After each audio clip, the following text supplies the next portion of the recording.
যত দ্রুত সম্ভব রাজনৈতিক দলগুলোর সাথে সংস্কার কমিশনের সুপারিশ নিয়ে আলোচনা হবে বলে জানিয়েছেন আইন উপদেষ্টা ডক্টর আসিফ নজরুল।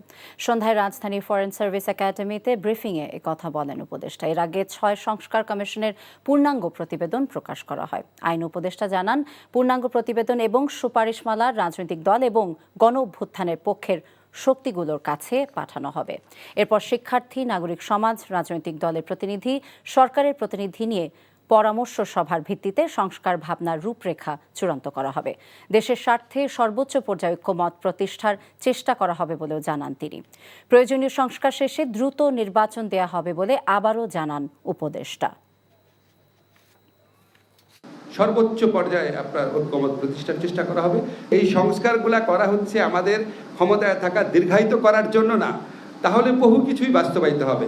এবং আপনাদের মাধ্যমে আমি নিশ্চিত করে বলতে চাই, আমাদের এই সরকারের অযথা এই সময় ক্ষেপণ করা সরকারের থেকে থাকার বিন্দুমাত্র ইচ্ছা নাই।